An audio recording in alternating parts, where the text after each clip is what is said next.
I remember the taste of copper on my tongue, the way the cold burned straight through my coat, and the silence that followed after the wind finally stopped screaming. That silence, too complete, too sudden, was when I knew something had gone horribly wrong.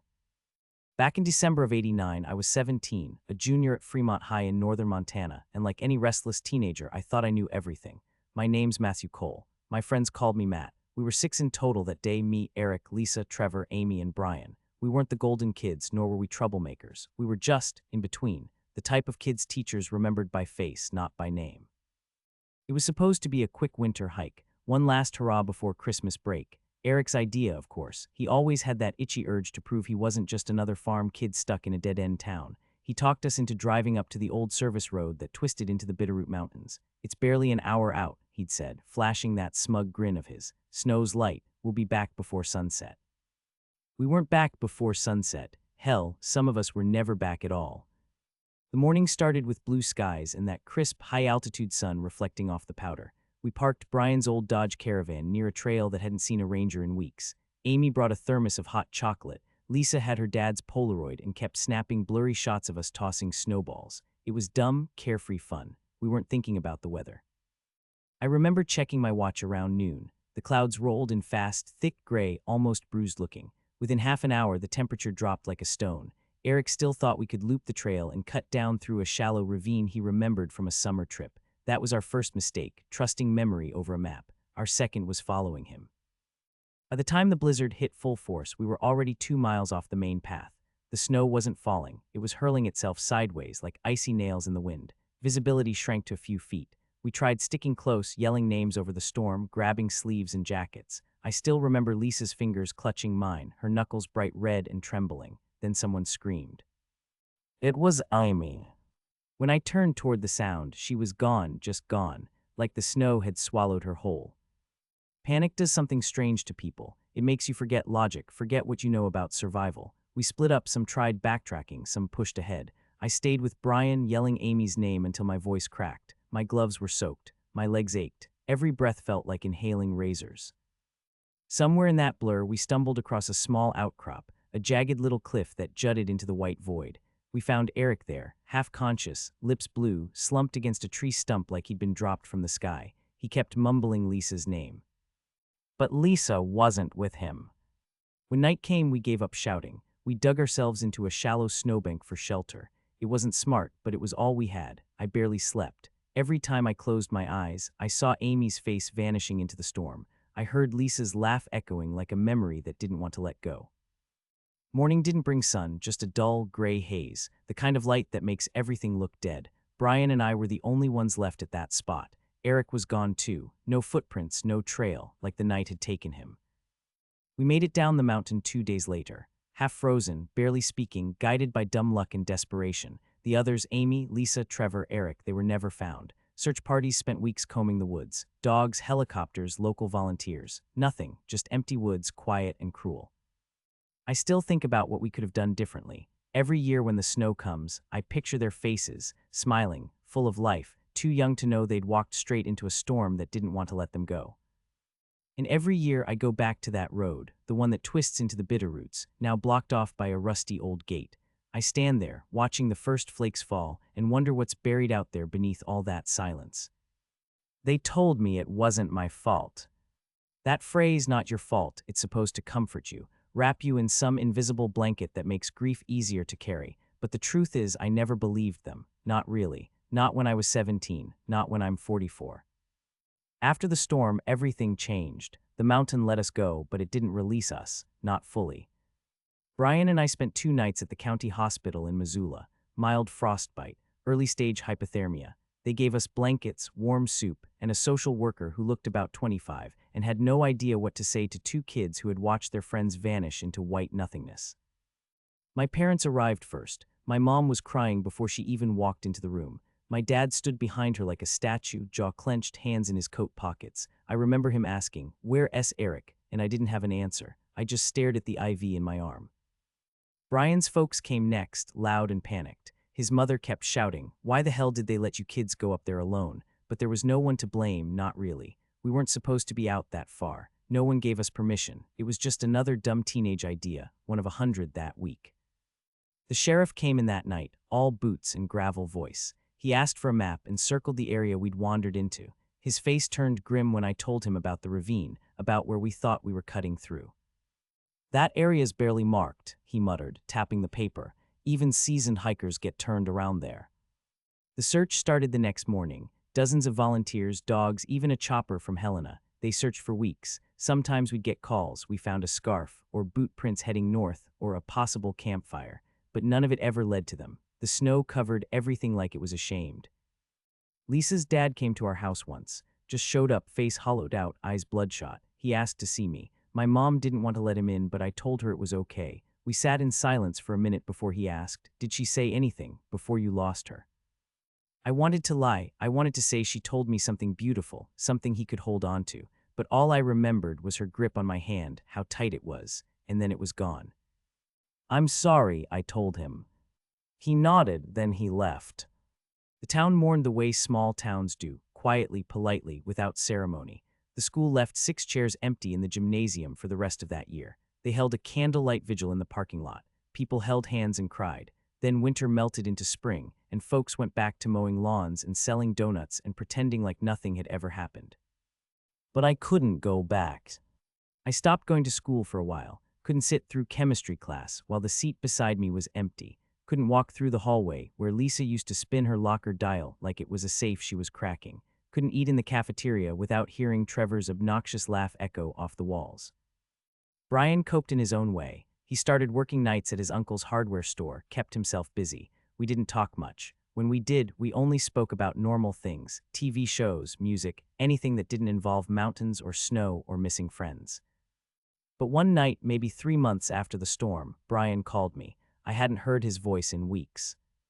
"You ever hear them?" he asked. "Hear who?" "The others when it's quiet, at night." I didn't answer. Because the truth was, I did. I'd lie in bed, lights off, house silent, and I'd swear I could hear Amy's voice in the wind against the window, or I'd hear Lisa humming that tune she always hummed when she was nervous. Not ghost voices, not hallucinations, just memories replaying like a broken tape. That call was the last time Brian and I spoke for years. We all carried the guilt differently. Some buried it, some ran from it, and me, I started writing it down. Every winter since then, I've opened a fresh notebook and written their names. Amy Bennett, Trevor Shields, Lisa Hartley, Eric Dawes. I write them slowly, like if I don't rush, I won't forget the shape of the letters. Then I close the notebook and lock it away until the snow comes again. And every year I wonder, did they call for us in the dark? Did they find each other? Were they scared? Were they angry? Or did the mountain take them quickly, like it had planned to all along? People say time heals everything. I don't think that's true. Some wounds just freeze over. It was the winter of '95, 6 years after the storm, when I drove back up to Fremont for the first time. By then I'd moved to Missoula, taken some classes at the community college, bounced between part-time jobs and a few failed relationships. I told myself I wasn't running, but the truth was, every flake of snow that touched the windshield brought everything back. It always did, still does. My parents had sold the house and retired to Arizona, chasing the sun and pretending Montana winters never happened. I didn't blame them, but I needed to go back, needed to see the place for myself, not the mountain, not yet, just the town. Fremont hadn't changed much. The gas station still had that flickering open sign. The diner still served coffee that tasted like burnt rubber and called it home style. But the people, most of the ones I remembered, had changed. They looked older, heavier, quieter, like the storm had aged them too, even if they didn't admit it. I pulled into the high school parking lot late in the afternoon. Snow was falling light, slow, like a warning whispered through the air. I sat in my car for a long time before walking in. The front desk secretary wasn't the same woman I remembered, but she recognized my name. "Oh, you're Matt Cole," she said softly, like I was part of a legend no one wanted to talk about. They deplaced a memorial in the hallway just past the gym, a simple wooden plaque with 6 names etched into brass. It wasn't much. No photos, no stories, just names and dates, like that was enough to capture who they were. I stood there, staring at it, and wondered if I even remembered them right anymore. Amy had wanted to be a journalist. She carried a little notebook everywhere and wrote about everything: cafeteria drama, weird dreams, the way snow smelled right before it fell. Trevor wanted to join the Air Force, said he'd seen every Top Gun movie a dozen times. Lisa was planning to study art in Portland. She painted watercolors of the lake that somehow looked better than the real thing. Eric wanted out. That was his goal. Didn't matter where, just out. And now they were just names on a plaque in a hallway. Kids rushed past without looking. As I turned to leave, I caught sight of a girl, maybe 16, walking slowly toward the memorial. She wasn't dressed like a student, too neat, too composed. She carried a leather-bound notebook, the kind you don't just toss in a backpack. She stopped beside me and looked at the plaque. "My mom was Amy," she said. I froze. It took a second to process. "She was pregnant when she died," the girl added softly. "No one knew, not even her parents." I didn't know what to say. My chest tightened. My breath caught in my throat. "Her name was in a journal," she explained. "Found it in a box a few years ago. She wrote about a guy named Derek, and about the storm, about all of you." "I didn't know," I managed to say. The girl nodded. "Most people didn't. I'm not here to make anyone feel bad. I just wanted to see the place." "Do you?" I paused. "Do you ever feel her?" She looked at me, eyes calm and too wise for her age. "Sometimes in dreams, and every time it snows." We stood there a while longer, two strangers bound by a storm neither of us fully understood. She left before I did, slipping quietly down the hallway. I watched her go, heart thudding. It was like seeing a ghost, not of Amy, but of who she could have been, who she never got to become. And when I stepped outside, the snow was falling harder, the kind of snow that sticks to your coat, your boots, your eyelashes, the kind that muffles sound and bends time. I looked up, let it hit my face. I didn't cry, not then. But later, back in the motel, I opened that same old notebook, flipped to the first page, and added a name I never thought I'd write. Emily Bennett. And next to it, in smaller letters, her mom never made it back, but she did. The first time I set foot on that trail again was in 2002.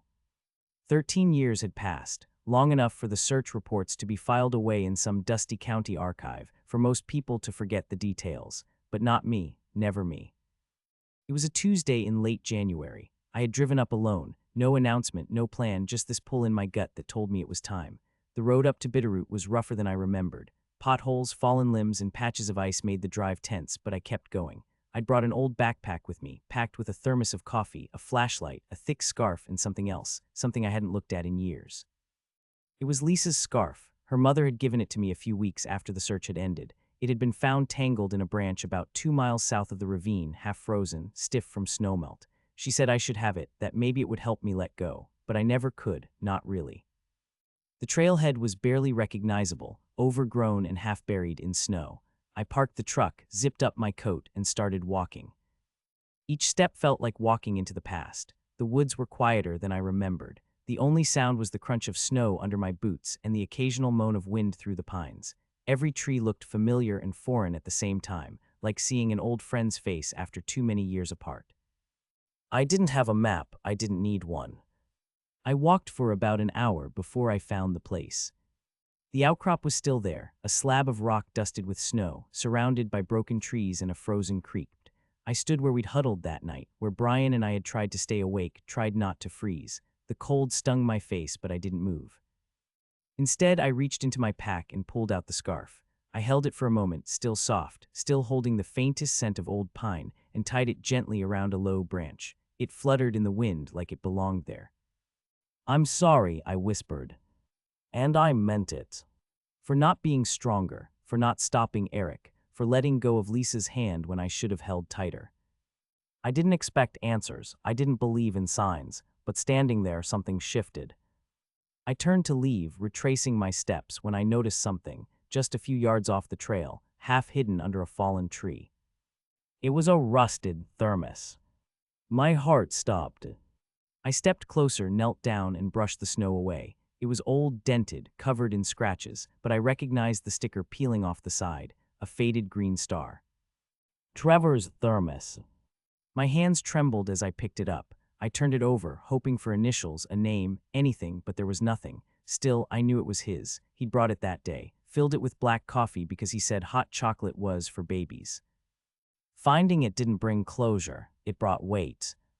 It meant they were really out there, not ghosts, not just names, people, my friends. Maybe they made it farther than we thought. Maybe they'd tried to survive. Maybe they left things behind hoping someone would come looking again. I carried the thermos back with me. And that night back in my apartment in Missoula, I cleaned it carefully, placed it on my shelf, right next to the notebook.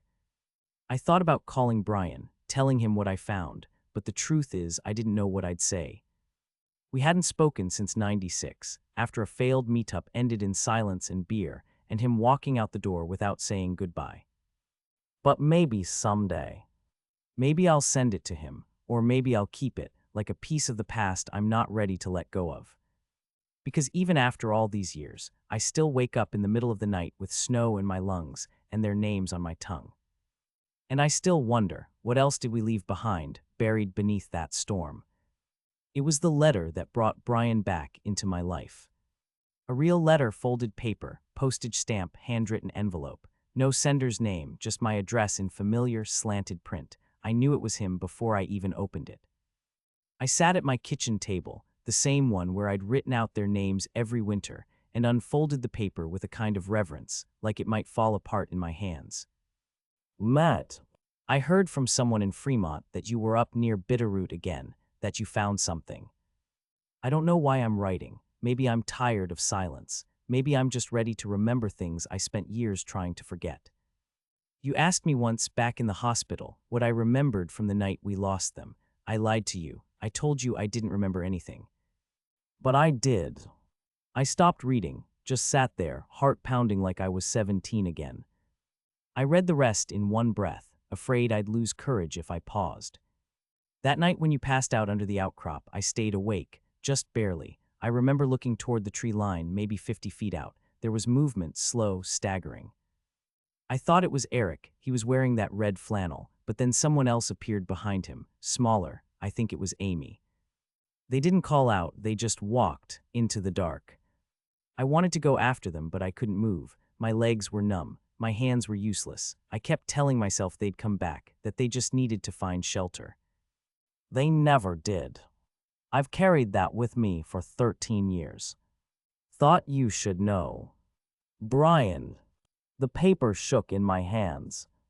For years, I'd imagined all kinds of endings, that they were lost, that they fell, that the storm took them in some cruel instant, but to picture them walking away, alive together, trying to survive, it cracked something open inside me. That night, I called him.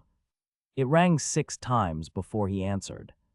Yeah, it's me, I said. Silence, a long breath, then I figured it would be. I got your letters. Okay. I'm glad you wrote it. Another pause. I kept thinking, he finally said, if I'd crawled after them, if I'd just pushed harder. You would have died, I said. Yeah, but maybe that would have been easier. I didn't argue, there was no point. Guilt doesn't care about logic. We talked for over an hour, about the storm, about the scarf, about the thermos I found, about how sometimes grief feels heavier the longer you carry it, not lighter. He'd gotten married, divorced, no kids. He lived in Great Falls now, worked construction, said he stopped going near the mountains. Too much memory in the snow, he told me. Before we hung up, I asked him if he'd ever consider going back, not to climb, not to search, just to stand there like I did. There was a long silence. Then he said maybe. That was enough.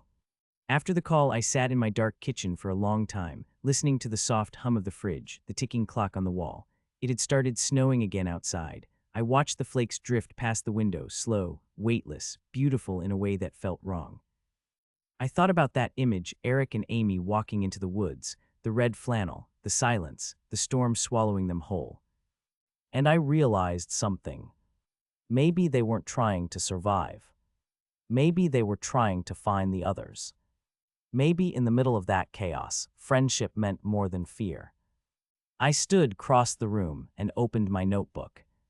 For the first time in 13 years, I didn't just write their names. I wrote Eric Dawes last seen walking into the storm with Amy Bennett beside him. And somehow that made the cold outside feel a little less cruel. The email came from a reporter named Claire Rowe. She said she was writing a retrospective on the 1989 Bitterroot storm for a local Montana magazine, 30 Years Lost. Her tone was professional, but curious. She said she had spoken to some families, that she'd read old police files, the weather reports, even combed through high school yearbooks from Fremont High. She asked if I'd be willing to speak with her, just one interview. She said she wanted to give faces to the names. At first, I didn't respond. But the thing about ghosts is, they don't just haunt places, they haunt questions. And Claire was asking the same questions I'd carried inside me for 3 decades, so I replied. 2 days later, she drove up to Missoula, and we met at a quiet coffee shop near the edge of town. She was younger than I expected, early 30s maybe. She brought a small recorder, but asked if I was okay with her using it. I nodded. I didn't mind the sound of my voice anymore. "What do you remember most about them?" she asked gently. I stared at the cup between my hands for a long time. "Not the end," I finally said. "That's the part people expect. The storm, the search, the missing posters. I remember the small things." I looked up and found her eyes locked on mine. Lisa used to draw tiny suns on her fingernails with a pen during class. Amy always corrected the teachers when they got historical dates wrong. Trevor was terrified of frogs. No one knew why. Eric, he once skipped an entire week of school just to help his uncle fix a broken barn roof. He never told anyone. Claire didn't interrupt. She just let me talk. I told her about the scarf, the thermos, the letter from Brian. I told her about standing on that outcrop in the silence, about watching the girl, Amy's daughter, walk down the school hallway like a shadow had come to visit the living. And then she asked something no one had ever asked me before. "Do you think they meant to disappear?" I blinked. "What do you mean?" Claire leaned forward slightly. "You said they were walking away, not crawling, not lost, like they were going somewhere. Do you think they made a choice?" The question sat between us like a slow-burning ember. "I don't know," I said. Maybe they were just done fighting." She nodded. "Would you want to know if they left something behind?" That made me pause. "What did you find?" I asked carefully. She reached into her satchel and pulled out a Ziploc bag. Inside was a small notebook, torn and weather-stained. The edges were curled, the paper yellowed with time. Across the front, in smeared blue ink, was one word. "Live." My heart stopped. Claire explained that a hunter had found it wedged between rocks near a dried creek 2 years ago. He didn't think much of it, just a ruined old journal. But it eventually made its way into the hands of a local archivist, and from there to Claire. She slid the bag toward me. "You can open it," she said. "I made a copy." With trembling fingers, I unzipped the bag and lifted the notebook out. The first few pages were blank or too damaged to read, but halfway through, the handwriting began. It was Amy's. I didn't need to read more than a line to know it. "If we don't make it and someone finds this, I hope they understand. We weren't stupid. We weren't careless. We were kids trying to get home." The tears came fast. No warning, no build-up. Just a wave of grief and gratitude so tangled I couldn't breathe. Claire didn't say anything. She just let me sit there, holding the last piece of someone I'd lost 30 years ago.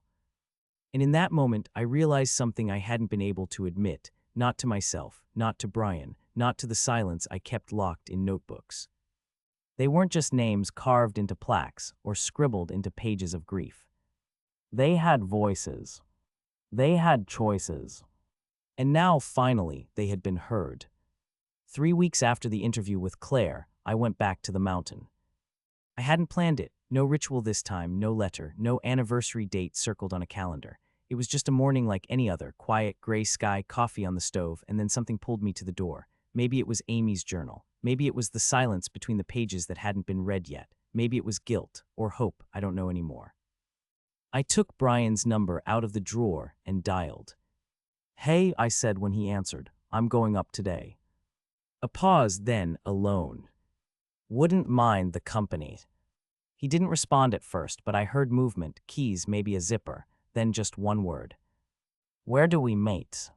2 hours later, we stood side by side at the base of the trail.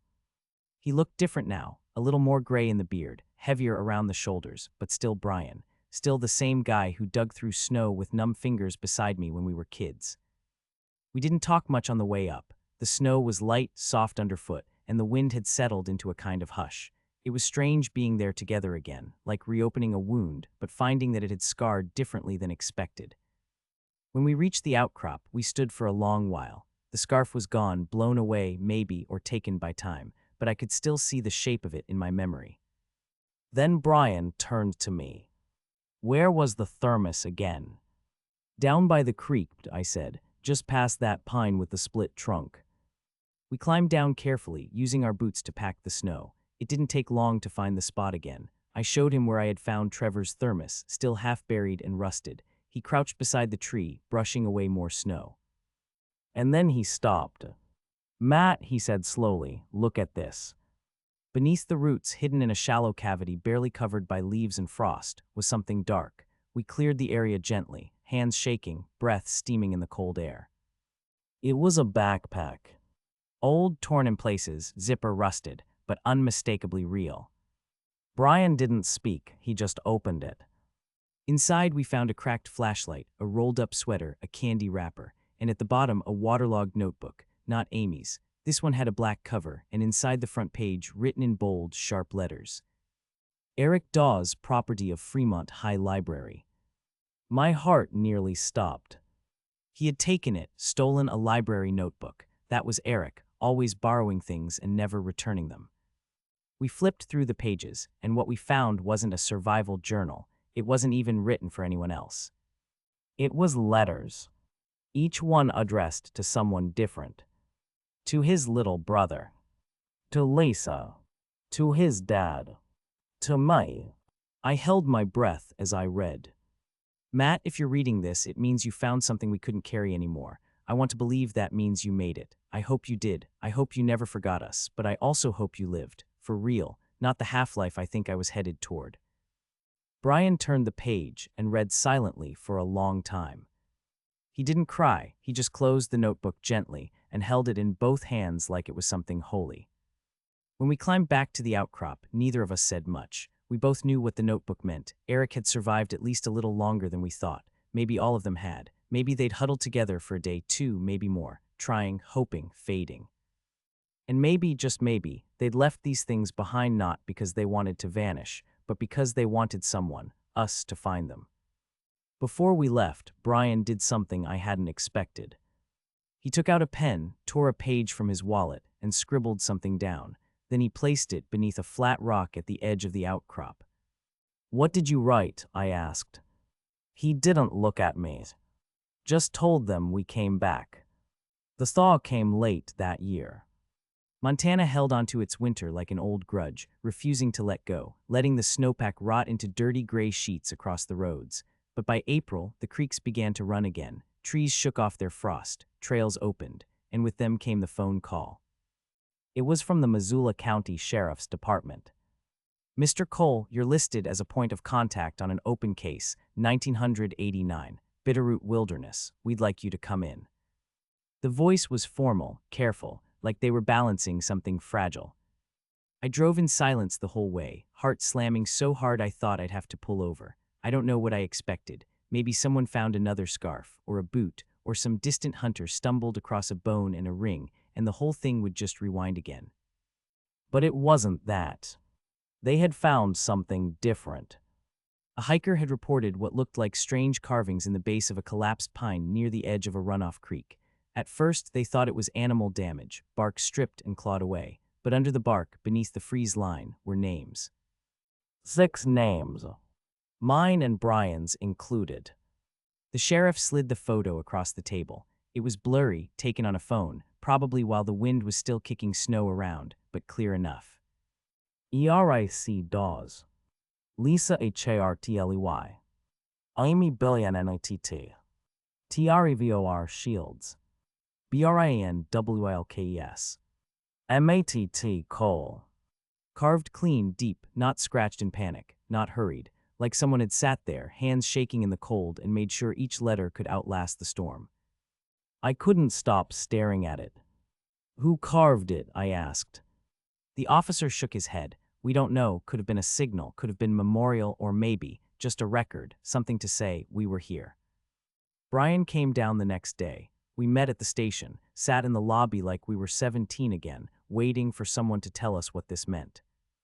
They led us out to the site the next morning, 3 hours into the woods, past a seasonal creek that had only recently melted down to trickle. The tree had fallen against a ridge, split in half. The bark had peeled away naturally over time, but the names had been carved deeper, down past where normal tools could reach unless you'd meant it. The deputy let us approach alone. I ran my hand across the wood. It was real, cold, rough, old. The grooves were dry but darkened, preserved in the frost and sap. Brian crouched low and traced the names with a gloved finger. "They included us," he said quietly. "They thought we'd made it." I nodded, throat tight. And then he added, "Or maybe they hoped we would." We stood there for a long time. There was no ceremony, no speeches, no press, just two men, older now, standing in front of the last message left by the people who had vanished into a storm no one ever planned for. I didn't cry. Not there. But that night after we returned to town, Brian and I sat in my truck under a dark sky littered with stars, and he said they weren't trying to be saved, they were saying goodbye. I turned toward him. "You think they knew?" "I think they knew enough." We didn't speak again for a while, just watched the sky, just listened. Because somehow, in that quiet, I felt something settle in my chest that had been rattling loose for 30 years.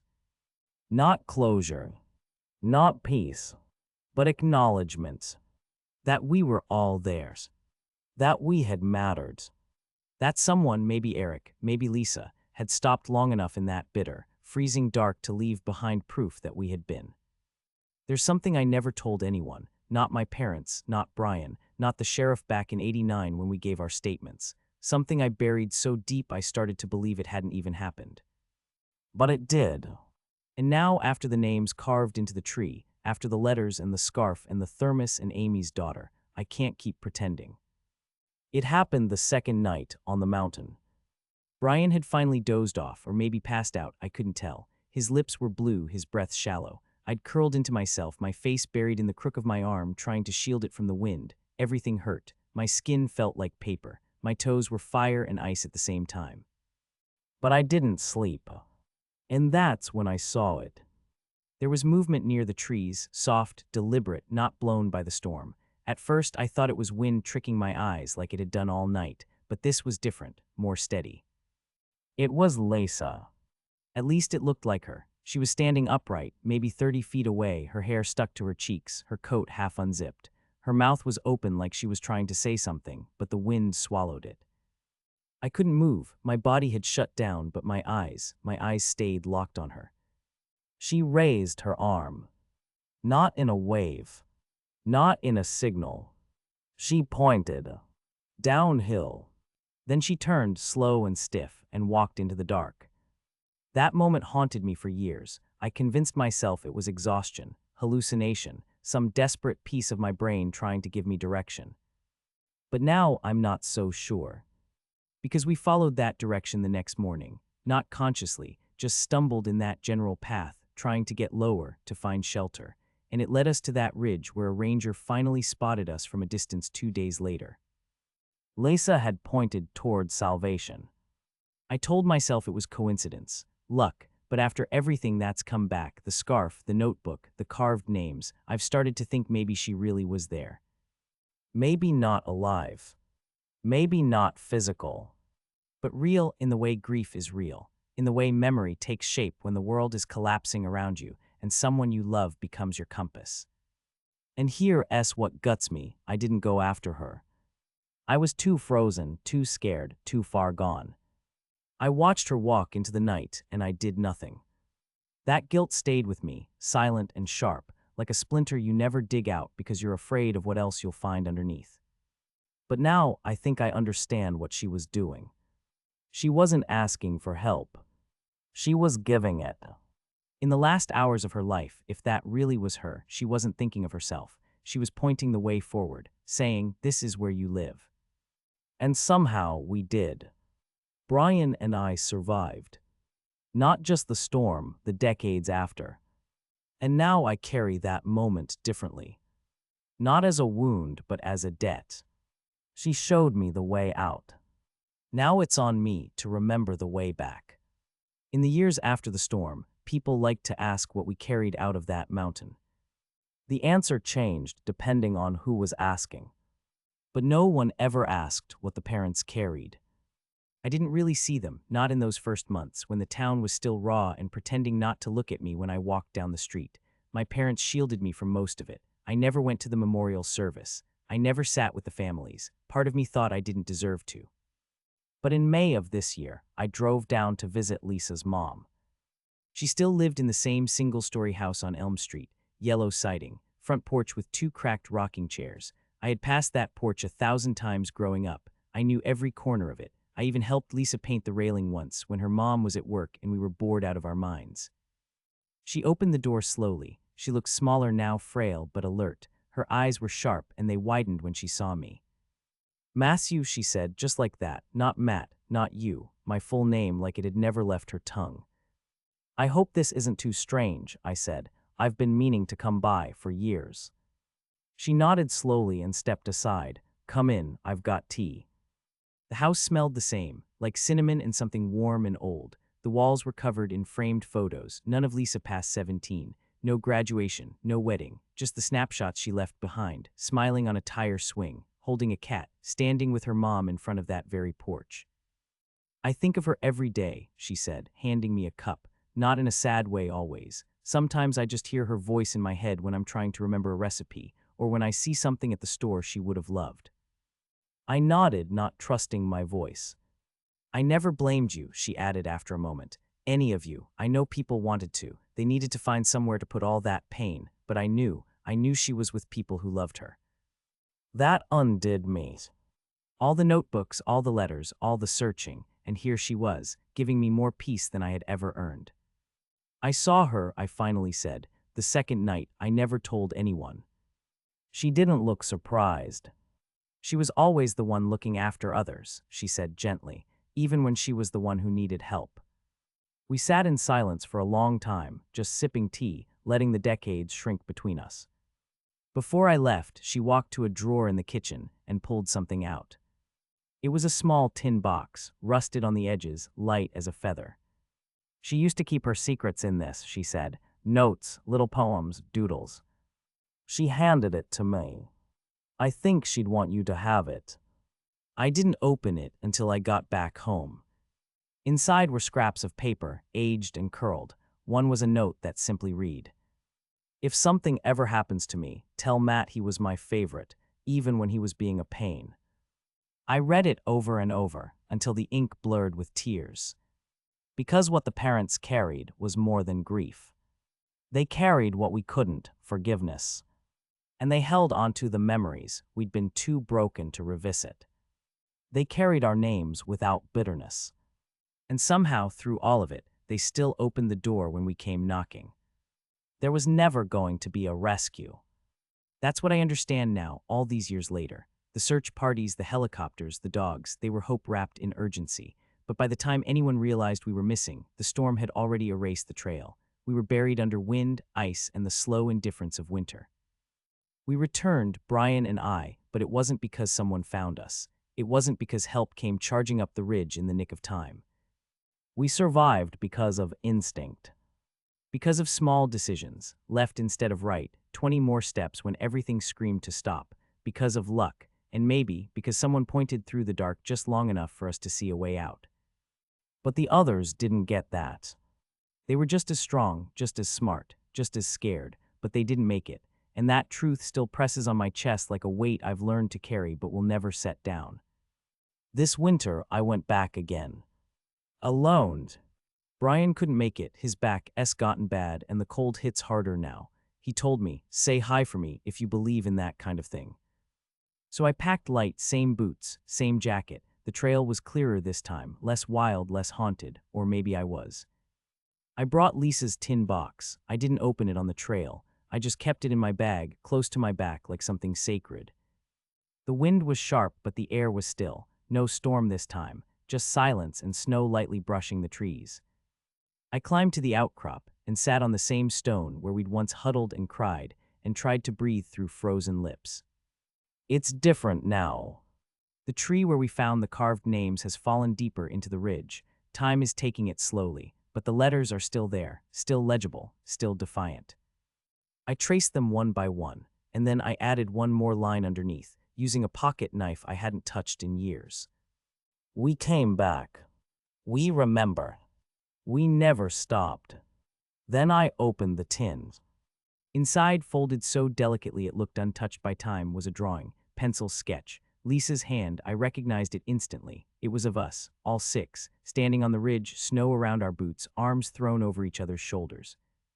The details weren't perfect. Trevor's nose was too long. Amy's hair was darker than it had been, but the feeling, it was right. We looked alive. There was no date, no title, just a tiny note in the corner. We weren't afraid yet. I sat there for a long time, watching the sky turn pale gray, watching the wind lift bits of snow across the open rock. I didn't cry this time. I didn't have to, because I felt something else. Pride. Not in the survival, but in the memory, in the truth of it all, in the reality that we were there and that it mattered. And maybe that's what return really is. Not rescue, not forgetting, just showing up even when there's no one left to meet you. The last entry I wrote in the notebook wasn't on a winter day. It was summer, mid-July. The heat in Missoula had been unbearable that week, the kind of thick, buzzing warmth that wraps around your lungs and makes you feel like the world is on pause.